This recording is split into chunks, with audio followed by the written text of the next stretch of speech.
ভাগ্য নির্ধারণের রাতকে বলা হয়। আগামী 1 বছর পর্যন্ত আপনার লিস্টিভুক্ত হবে।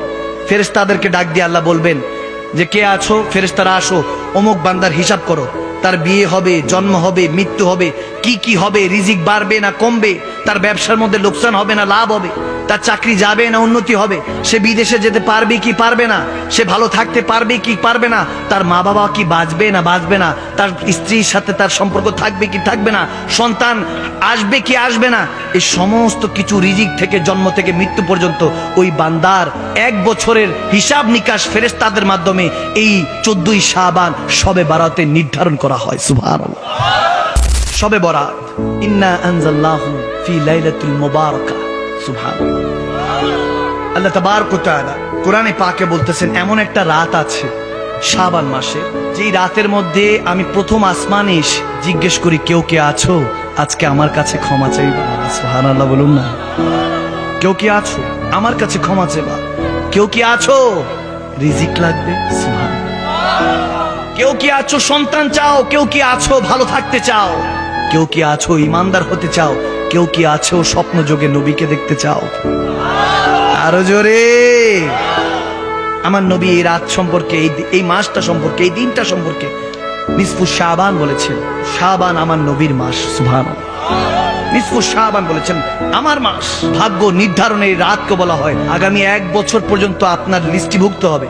ফেরেশতাদেরকে ডাক দিয়ে আল্লাহ বলবেন যে কে আছো, ফেরেশতারা আসো, অমুক বান্দার হিসাব করো, তার বিয়ে হবে, জন্ম হবে, মৃত্যু হবে, কি কি হবে, রিজিক বাড়বে না কমবে, তার ব্যবসার মধ্যে লোকসান হবে না লাভ হবে, তার চাকরি যাবে না উন্নতি হবে, সে বিদেশে যেতে পারবে কি পারবে না, সে ভালো থাকতে পারবে কি পারবে না, তার মা বাবা কি বাঁচবে না বাঁচবে না, তার স্ত্রীর সাথে তার সম্পর্ক থাকবে কি থাকবে না, সন্তান আসবে কি আসবে না, এই সমস্ত কিছু রিজিক থেকে জন্ম থেকে মৃত্যু পর্যন্ত ওই বান্দার 1 বছরের হিসাব নিকাশ ফেরেশতাদের মাধ্যমে এই 14ই শাবান শবে বারাতে নির্ধারণ করা হয়। সুবহানাল্লাহ।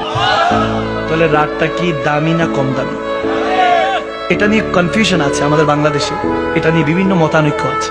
দেখেন মতানৈক্যের মধ্যে 3 কোয়ালিটির আছে। এক কোয়ালিটি আছে চূড়ান্ত পর্যায়ে এটা মানে, এক কোয়ালিটি আছে চূড়ান্ত পর্যায়ে এটা মানেই না। থার্ড কোয়ালিটি হলো মানে কিন্তু পালন করে না। যারা মানে তারা রোজা রাখে, নফল ইবাদত করে, নিজেরা হালুয়া রুটি রান্না করে প্রতিবেশীকে খাওয়ায়। আমার নবীর তো সুন্নাত, হালুয়া রুটি খাওয়ায়, সারা রাত ইবাদত করে আল্লাহর কাছে মাপ চায়। এখন অনেকে আমার কাছে জিজ্ঞাসা করছেন হুজুর ইবাদতের সিস্টেমটাকে, আমি বলে দিচ্ছি কি কষ্ট হচ্ছে বাবা। ইবাদতের সিস্টেম হলো প্রতি 2 রাকাত করে নামাজ নিয়ত করতে হবে, নফল নামাজ শবে বরাতের 2 রাকাতের মধ্যে প্রথমই সূরা ফাতিহা 3 বার ইখলাস শরীফ পড়বেন। সুবহানাল্লাহ। আবার দ্বিতীয় রাকাতে সূরা ফাতিহা 3 বার ইখলাস শরীফ পড়বেন। সুবহানাল্লাহ। এভাবে প্রতি রাকাত পড়তে হবে। পারবো তো ইনশাআল্লাহ। 2 রাকাত পর 4 রাকাত পড়বেন। 4 রাকাতের সময় তাসবিহ তাহলিল করবেন, বেশি বেশি করে তাসবিহ তাহলিল করবেন। যেমন এটা করতে পারেন সুবহানাল্লাহি ওয়া বিহামদিহি সুবহানাল্লাহিল আযীম, এইটা বেশি বেশি করতে পারেন, এটা আমলনামা ভারী করে। সুবহানাল্লাহ। আমার নবীর বুখারী শরীফের শেষ হাদিস। তো বেশি বেশি করে দুরূদ ইস্তিগফার পড়বেন। এভাবে কেউ 10 রাকাতের নিয়ত, কেউ 8 রাকাতের নিয়ত, 4 রাকাত করেই পড়তে হয়, কেউ 8 রাকাত, কেউ 12 রাকাত, কেউ 16 রাকাত, কেউ 20 রাকাত, কেউ তো 100 রাকাতও পড়ে। সুবহানাল্লাহ। যার যতটুকু সামর্থ্য পড়বেন, তারপর রোজা রাখার নিয়ত করবেন। এখন সবই ঠিক আছে, নিসফু শাবান শবে বরাত সবাই পালন করব, কিন্তু প্রবলেমটা হয় এটাকে যারা বলে যে জায়েজই নেই। নাউজুবিল্লাহ। ভালো কাজ মসজিদ আটকে রাখেন, হাউ ইজ ইট পসিবল? আপনি কি বুঝাচ্ছেন? আপনি যদি শবে বরাতের দিন মসজিদ তালা দিয়ে রাখেন যে এই দিন বেদাতি দিন, নাউজুবিল্লাহ। কি করছে বান্দা? ইবাদত করছে, নফল নামাজ পড়ছে, রোজা রাখছে, বান্দা নিজে পাকিয়ে অন্যকে খাওয়াচ্ছে, যেটা উল্টাপাল্টা কাজ, সেটার আমরা সব সময় বিরোধিতা করি। কিন্তু শবে বরাতে যারা ইবাদত বান্দি করবে তাদের জন্য যদি মসজিদ বন্ধ করে দেন, তাহলে তো আপনার মতো বখিল কৃপণ, আপনার মতো কমিনা দুনিয়ার মধ্যে কেউ নেই।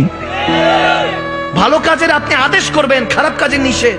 লাইলাতুল মুবারাকা বলা হয়েছে, যেখানে মুবারকপূর্ণ রাত বলা হয়েছে, ভাগ্য নির্ধারণের রাত বলা হয়েছে, সেটাকে কিভাবে আপনি বেদাত বলছেন, সেটাকে হারাম বলছেন? নাউজুবিল্লাহ।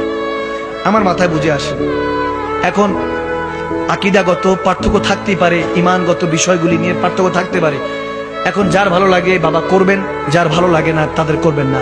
আমি বলি সবার কিসমতে ইবাদত থাকে না, সবার কিসমতে ঈমানও থাকে না।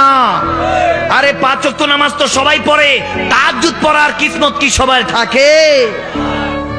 বুঝার বিষয়। কষ্ট হয়েছে। আল্লাহ আমাদেরকে শবে বরাতটা সুন্দরভাবে পালন করে, ইবাদত বান্দিগির মাধ্যমে পালন করে আল্লাহ আমাদেরকে শবে বরাতের মধ্যে, এই ভাগ্য রজনীর নির্ধারণের দিনের মধ্যে বেশি বেশি করে ইবাদত করে আল্লাহ আল্লাহ রাসূলের কুরবাত নৈকট্য হাসিল করার তৌফিক দান করুক। আরো উচ্চ আওয়াজ বলুন আল্লাহুম্মা আমিন।